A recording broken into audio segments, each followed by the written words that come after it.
Capítulo 12 Espada do Silêncio. Uma espada mantém a outra na bainha.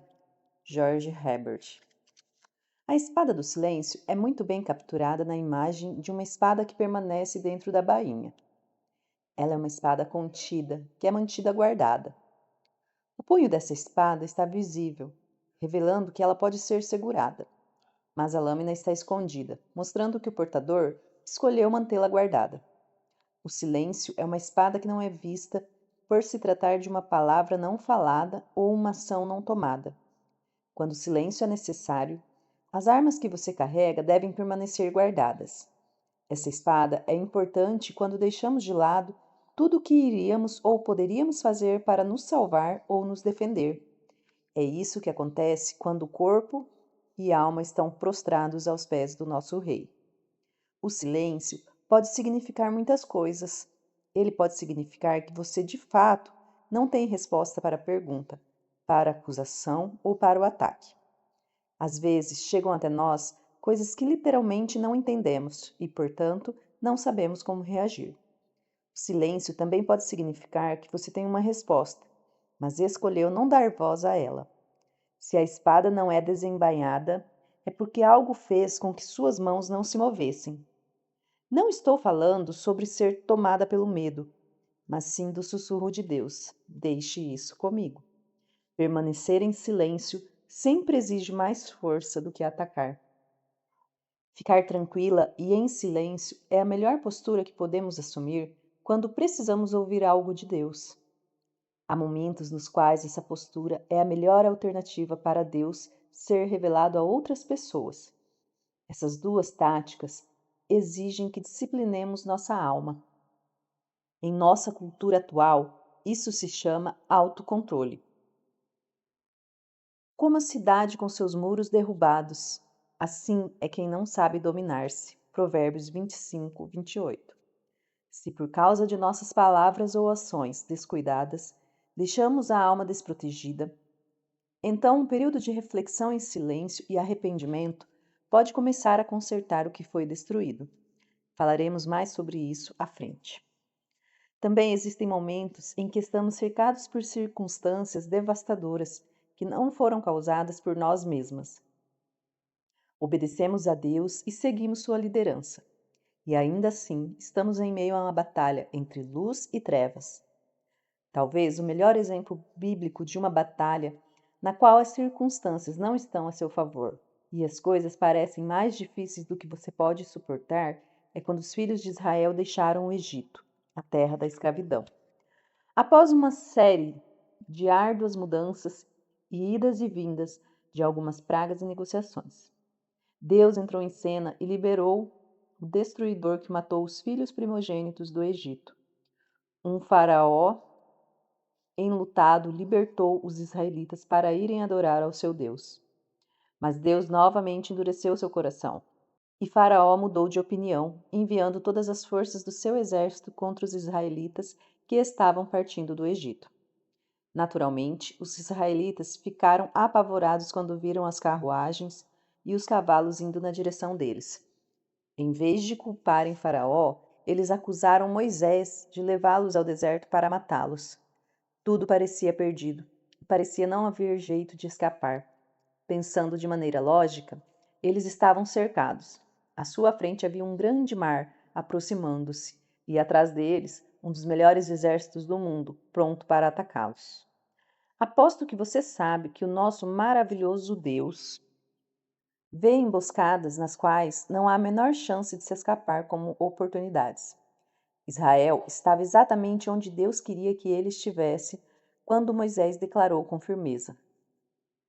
Moisés, porém, respondeu ao povo: Não temais, aquietai-vos e vede o livramento do Senhor que, hoje, vos fará, porque os egípcios que hoje vedes, nunca mais os tornareis a ver. O Senhor pelejará por vós, e vós vos calareis. Êxodo 14, 13 a 14. Você concorda que permanecer em silêncio é desafiador quando nos sentimos aterrorizados? Enquanto leio essas palavras, me lembro da imagem épica do filme Os Dez Mandamentos. A coluna de fogo, em forma de redemoinho que os guiava, se moveu para trás do grupo para bloquear os exércitos egípcios. Durante toda a noite, a parede de fogo manteve o exército egípcio a uma distância segura. Enquanto isso, o vento de Deus trabalhava, dividindo o Mar Vermelho e secando o chão do mar, criando assim um caminho de escape livre de lama. Observando essa situação, penso, um grande uau para isso. Mas a maravilha desse feito não terminou aqui. Após os israelitas terem cruzado em segurança para o outro lado, os egípcios se sentiram compelidos a seguirem o povo. No momento oportuno, Deus liberou as águas do Mar Vermelho e sepultou todo o exército egípcio em uma só tacada. Foi esse feito sem igual que inspirou Moisés e Miriam a irromperem em canção e todas as mulheres a se juntarem a eles, dançando enquanto o tamborim era tocado. Pelo visto, quando o Senhor luta por você, tudo o que você precisa fazer é permanecer calmo e em silêncio até ser hora de celebrar. Parece simples, certo? Sim, mas eu não vou dizer que é fácil. Muitas vezes me senti incrivelmente surpresa com as coisas que eu não disse. Como você já sabe, muitas das batalhas que enfrentamos não envolvem um espetáculo épico de fogo e água. Não há vento dividindo um caminho através de um mar visível. Não há coluna de fogo para iluminar essa noite e negar o acesso do exército inimigo. Nosso inimigo não está nos perseguindo com carruagens e lanças. Os ataques são mais sutis e, na maioria das vezes, ele está armado com mentiras e palavras distorcidas, rumores que nos isolam e um medo imobilizador. A única água salgada em centenas de quilômetros talvez sejam as lágrimas em seus olhos, e a coluna de fogo uma chama vacilante em nosso coração. E ainda assim recebemos a promessa de que Ele está do nosso lado, não porque designou anjos, mas porque Ele é nossa retaguarda. Temos a garantia de que Ele nunca nos deixará, nem nos abandonará. Vamos olhar para a admoestação de Moisés por alguns outros ângulos. Moisés respondeu ao povo: Não tenham medo, fiquem firmes e observem o Eterno realizar hoje sua obra de salvação a favor de vocês. Olhem bem para os egípcios hoje, porque vocês não vão torná-lo a vê-los. O Eterno guerreará por vocês. Quanto a vocês, calem a boca. Êxodo 14, 13 a 14.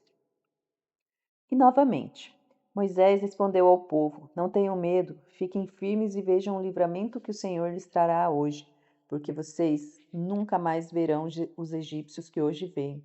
O Senhor lutará por vocês. Tão somente acalmem-se. Êxodo 14, 13 a 14. Existe um padrão recorrente aqui. Primeiro e mais importante, não precisamos ficar com medo. Precisamos banir qualquer centelha de medo de nossa mente e não permitir que ele ofusque nosso pensamento. Há também a ordem de permanecermos firmes e seguros. Isso significa que não devemos correr, recuar ou retornar. Devemos permanecer firmes exatamente onde estamos. Com esses dois elementos em ação, estamos posicionados para ver Deus realizar o milagre. Ele nos convida a contemplar, ou melhor ainda, estarmos prontas para sermos maravilhadas à medida que testemunhamos a libertação de Deus e a salvação a nosso favor. Amo a maneira como Moisés mudou a perspectiva de uma nação através de imagens. Olhe mais uma vez para este inimigo, porque vocês não o verão mais. E enquanto essa maravilhosa exibição do poder e da fidelidade de Deus se revela, vocês precisam estar calmos e em silêncio. Não é para ter zombaria, gritaria ou perguntas, apenas silêncio enquanto digerimos tudo isso. Quando batalhas ou adversários são grandes demais para nós, Deus tem uma oportunidade para se fazer conhecido como libertador. Nós recuamos e ele avança, revelando sua força, sua fidelidade e seu poder. Com esse relato de Êxodo, aprendemos que Deus endureceu de forma deliberada e repetida o coração de Faraó para fazer sua glória conhecida no Egito e seu nome conhecido em toda a terra. A libertação do Egito fez Deus e seus filhos famosos. Esse único incidente revelou um Deus de força e aliança para as nações e trouxe uma marca de distinção sobre os descendentes de Abraão para toda a eternidade. Antes disso, Israel era uma nação escravizada, escondida dentro de um Egito livre, próspero e poderoso. Mais tarde, na história de Israel, a nação estava mais uma vez diante de circunstâncias completamente desfavoráveis. Dessa vez, por causa do rei da Síria. Ele convidou os filhos de Israel para entrarem em uma aliança profana com ele e prometeu pão e vinhas em abundância em uma terra de cativeiro. Observe suas ameaças e veja como essa prepotência fez com que Deus se mostrasse forte em favor do seu povo. Não vos engane, Ezequias, dizendo: O Senhor nos livrará. Acaso os deuses das nações livraram cada um a sua terra das mãos do rei da Síria? Quais são, dentre todos os deuses destes países, os que livraram a sua terra das minhas mãos, para que o Senhor livre a Jerusalém das minhas mãos? Isaías 36, 18 a 20. De que maneira o rei Ezequias disse para seu povo responder a esse conquistador arrogante e cruel? Eles, porém, se calaram e não lhe responderam palavra, porque assim lhes havia ordenado o rei, dizendo: Não lhe respondereis. Isaías 36, 21. Só porque o povo estava em silêncio, isso não quer dizer que não estava consternado. Após deixarem a presença desse rei ameaçador, eles rasgaram as roupas em desespero e enviaram mensageiros que revelaram essas ameaças ao rei da nação deles. Ezequias colocou tudo isso diante do Senhor e terminou sua oração com este pedido: Agora, pois, ó Senhor, nosso Deus, livra-nos das suas mãos, para que todos os reinos da terra saibam que só tu és o Senhor. Isaías 37, 20. Eu amo isso. Mostra que a batalha é muito maior do que qualquer um de nós tem a capacidade de entender. Não era um acerto de contas entre duas nações, era outra revelação do único Deus verdadeiro. Essas nações nunca nem se encontraram no campo de batalha, porque Deus tinha outra estratégia em mente. Eis que meterei nele um espírito, e ele, ao ouvir certo rumor, voltará para sua terra, e nela eu o farei cair morto à espada. Isaías 37, 7. Aquele mesmo rei que alardeou sua reputação entre as nações foi vítima do poder de um boato. Eu amo esse exemplo, porque com frequência somos tentados a tornar as batalhas pessoais, respondendo a rumores, mas quando fazemos isso, perdemos até mesmo quando achamos que estamos ganhando. O discurso é prata, o silêncio é ouro. Antigo provérbio chinês. Lembre-se, quando Deus está ao seu lado, seu futuro é ouro. Lutas individuais. E quando a batalha é pessoal? Na verdade, pergunto-me quantas vezes Deus estava armado e pronto para entrar na batalha em meu favor, e eu sabotei sua libertação milagrosa com minha boca. Para ser bem honesta, essa espada do silêncio talvez seja a que tenho mais dificuldade de usar, mesmo percebendo cada vez mais a necessidade de ser protegida por essa lâmina. Permanecer em silêncio quando ameaçada parece conflitar com a ideia de estar protegida, especialmente porque o silêncio é sempre a postura requerida quando você é acusada ou menosprezada. O livro de Provérbios nos promete: sem lenha o fogo se apaga, e não havendo maldizente, cessa a contenda. 26, 20. O desafio é permanecer em silêncio até que o último toco de lenha seja absolutamente consumido e o vento do tempo sopre sobre as cinzas do conflito. Algumas vezes, silêncio significa não se envolver em conversas que a colocam em risco. Outras vezes, significa se recusar a abrir a boca quando outras pessoas parecem não fechar a delas. As armas mais poderosas costumam ser as mais difíceis de usar. Nossa língua pode ser uma arma de destruição extensiva ou um agente de cura. Não estou falando de dar um gelo a alguém. Isso eu sei fazer muito bem. Estou falando sobre sair sem dizer ou fazer nada quando seu desejo é fazer e dizer tudo. Recentemente, John e eu redescobrimos o poder do silêncio. Como todo mundo, nós não estamos imunes à fofoca. As pessoas falam, às vezes de maneira maliciosa, outras elas só estão tentando resolver uma questão.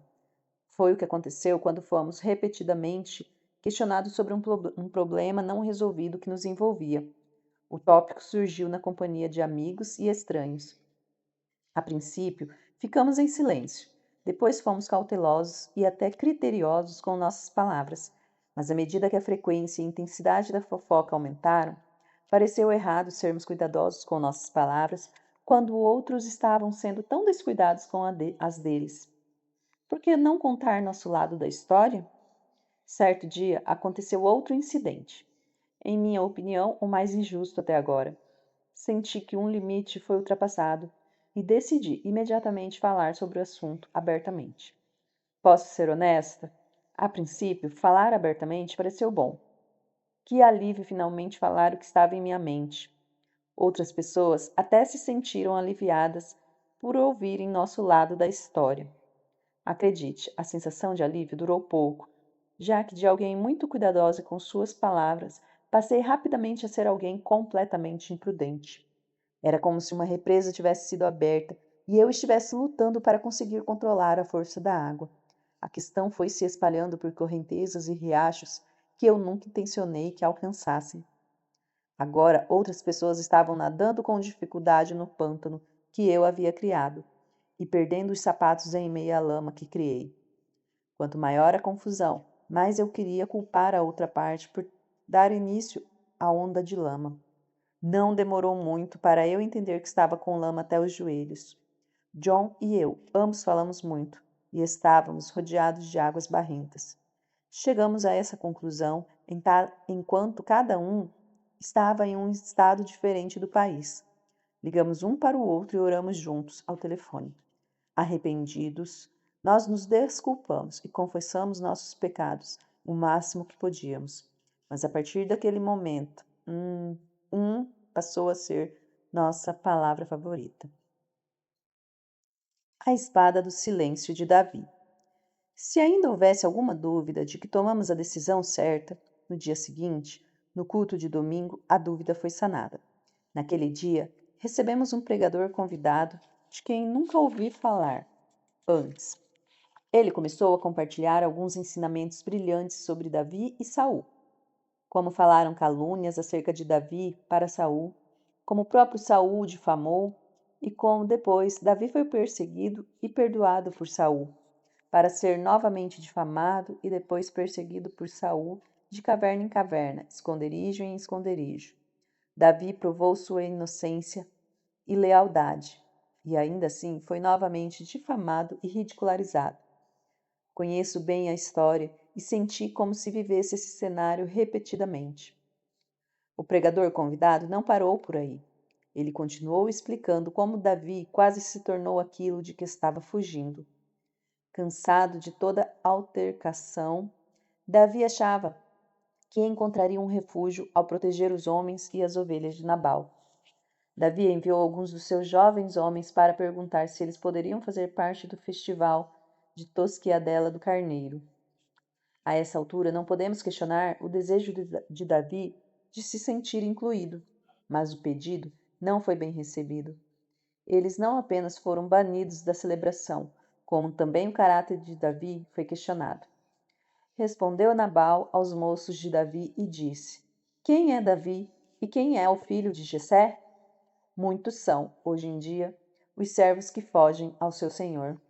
Então os moços de Davi puseram-se a caminho, voltaram e, tendo chegado, lhe contaram tudo segundo todas estas palavras. 1 Samuel 25, 10, 12. Como você se sentiria? Davi foi desonrado na frente dos seus homens, e sua identidade e filiação foram desprezadas pela acusação de que ele era um fugitivo presunçoso. Quando Davi ouviu isso, ele se enfureceu, e sua reação foi um pouco exagerada. Pelo que disse Davi aos seus homens: Cada um cinja a sua espada, e cada um cingiu a sua espada, e também Davi a sua. Subiram após Davi uns 400 homens, e 200 ficaram com a bagagem. 1 Samuel 25, 13. Davi tinha chegado ao limite. Ele estava cansado da acusação de ser um servo rebelde, enquanto servia fielmente a Deus. Ele não fugiu, ele foi forçado a se afastar. Nabal estava prestes a trazer à tona a ira causada por anos de frustração. Davi estava tão desencorajado que até questionou as recompensas de Deus. Ora, Davi dissera: com efeito, de nada me serviu ter guardado tudo quanto este possui no deserto, e de nada sentiu falta de tudo quanto lhe pertence. Ele me pagou mal por bem. Faça Deus o que lhe aprouver aos inimigos de Davi, se eu deixar, ao amanhecer, um só do sexo masculino dentre os seus. 1 Samuel 25, 21 a 22. Davi passou de um pastor de ovelhas zeloso para um líder que queria matar todos os que o estavam difamando, o que é fácil de acontecer quando você se esquece de que a recompensa vem de Deus, não do homem.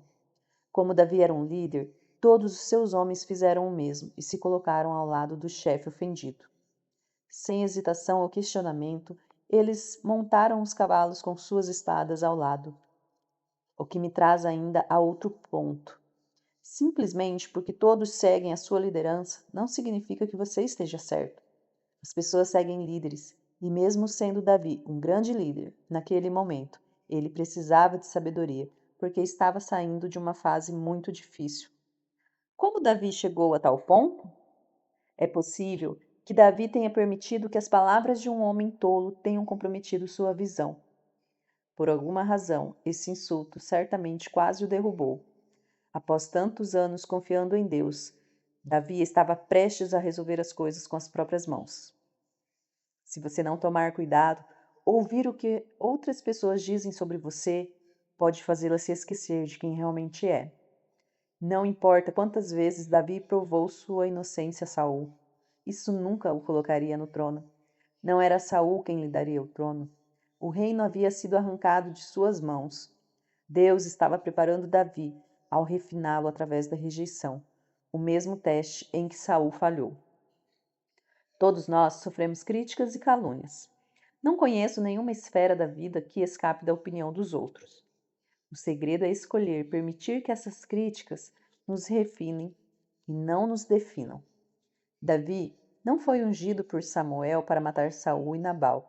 Ele foi ungido para governar Israel. Ele estava prestes a ter a promessa de Deus cumprida em sua vida e quase a perdeu, tudo porque o imprudente Nabal o distraiu.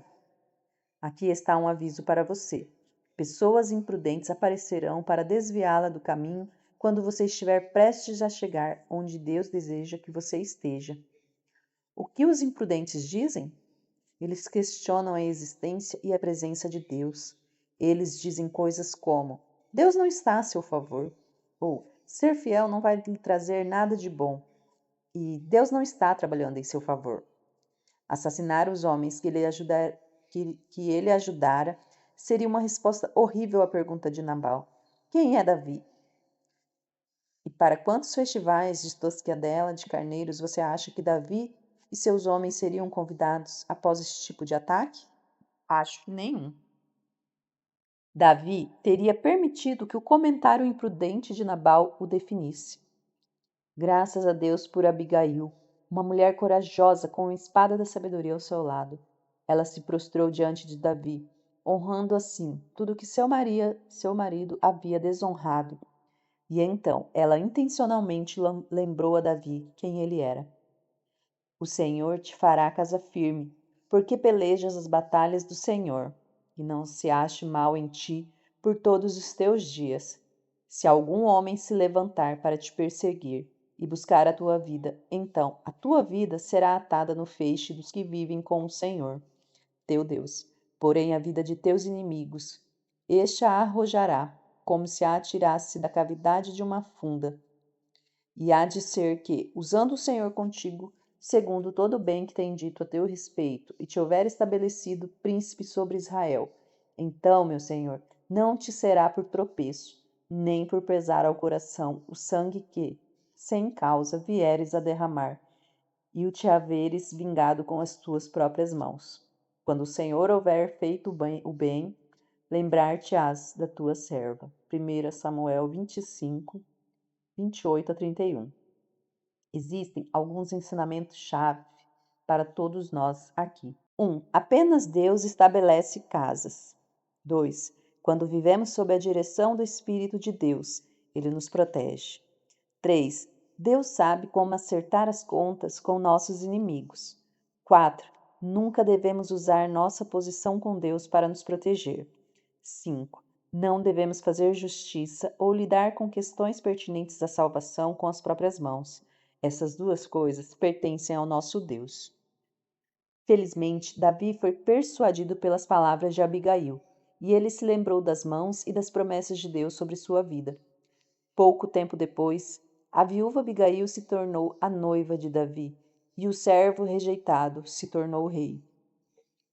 É no silêncio que grandes coisas se combinam, que após um longo tempo elas emergem, plenamente formadas e majestosas, trazidas à luz do dia da vida, que irão mais tarde governar. Thomas Carlyle. Um novo tipo de arma. Amadas mães, irmãs, filhas e amigas, há grandes chances de alguém já tê-las insultado. Talvez você tenha sido vítima de acusações e insinuações. Há coisas para as quais você nunca é convidada? Por favor, acredite em mim, eu entendo. Mas você está realmente disposta a permitir que um insulto ou engano desencaminhe ou sabote seu propósito? Você deseja atacar, mas a espada que você agora segura, que pensou ser ungida, é na verdade chamada de vingança e não é para você usá-la. Guarde sua espada, abaixe. Você está chateada porque está caminhando junto com alguém que tem sido difamada e desonrada? Pare imediatamente. Lembre-a das promessas de Deus e diga a ela para permanecer tranquila e manter os olhos em Deus, nossa retaguarda. Minha amiga, Deus irá estabelecer sua casa e cuidar de você enquanto você avança. Não é seu papel decidir o que acontecerá com aqueles que você acredita serem seus inimigos. Deus tem tudo em ordem. Descanse no conhecimento de que apenas Ele é justo para julgar. É hora de abandonarmos qualquer tentativa de protegermos a nós mesmos. Deus luta por nós enquanto lutamos em favor de outros. Pegue um tipo diferente de arma, uma arma chamada silêncio. Essa espada fica na bainha. É a mesma espada que Jesus guardou com tanta maestria. É a espada que ele se recusou a desembainhar. Através do silêncio, ele salvou nossa vida, entregando a dele. Imagine como foi permanecer quieto, sabendo que o poder do céu estava disponível com o soar da sua voz e ao alcance da sua mão. Imagine ficar em silêncio enquanto os insignificantes governadores da terra ridicularizavam seu Criador. Imagine ser falsamente acusado quando ele era a personificação da justiça. Ver João 5:22. Jesus não estava em silêncio por não ter uma resposta. Jesus ficou em silêncio porque ele era a própria resposta. E levantando-se o sumo sacerdote, perguntou a Jesus: Nada respondes aos que estes depõem contra ti? Jesus, porém, guardou silêncio. Mateus 26, 62-63. Nenhuma palavra ou sussurro, nenhuma visão altiva, aceno de cabeça ou virada de olhos. Apenas silêncio.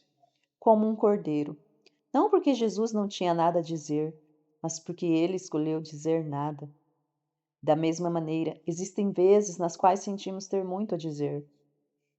Temos sido falsamente acusadas, mal interpretadas e até levadas diante de outros que não estão realmente procurando a verdade. Guarde sua opinião para você e veja a resposta de Deus. A pessoa que é presa é avisada que tem o direito de ficar calada para se proteger e não se incriminar sem receber aconselhamento jurídico. Às vezes, todas nós precisamos ser lembradas de que permanecer em silêncio é nosso direito. A não violência é uma arma poderosa e justa, que corta sem ferir e enobrece o homem que a utiliza. É uma espada que cura. Martin Luther King Jr. Se Jesus, o Filho de Deus, o único inocente, exerceu seu direito de permanecer em silêncio quando se recusou a se defender diante da morte, certamente podemos fazer o mesmo diante da vida.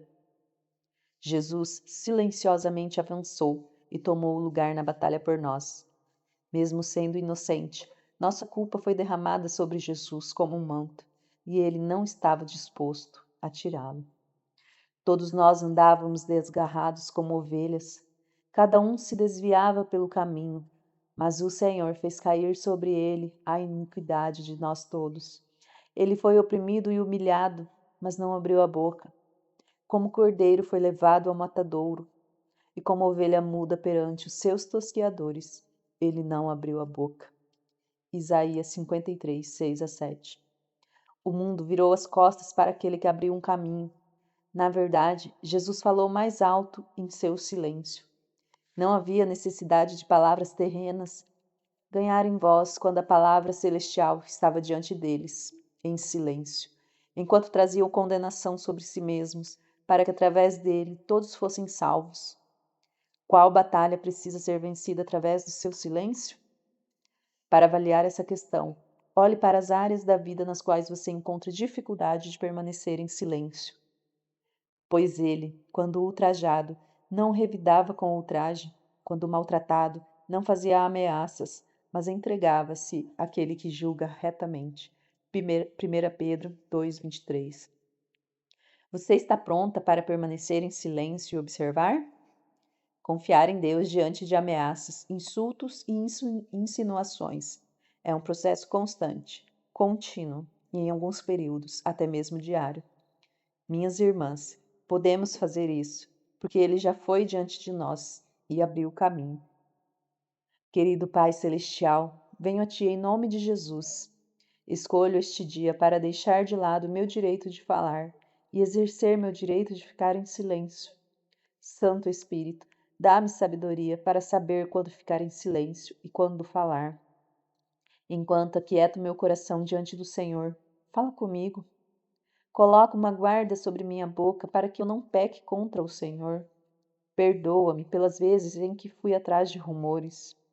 Eu submeto a tua sabedoria e conduzirei minha alma pelo conselho da tua palavra. Não permitirei mais que o que os outros falam sobre mim me defina. O Senhor deu a vida para me defender, e apenas o Senhor é verdade e justiça. Perdoa-me pelas vezes que segui meu próprio conselho e propositadamente falei o que pensava. Entra em todas as batalhas que agora ameaçam me devastar. Irei parar de atiçar as chamas do conflito humano. Eu confiarei no Senhor quando os ataques do inimigo ameaçarem me devastar. Manterei meu silêncio, na certeza de que o Senhor já venceu esta batalha. Em nome de Jesus. Amém.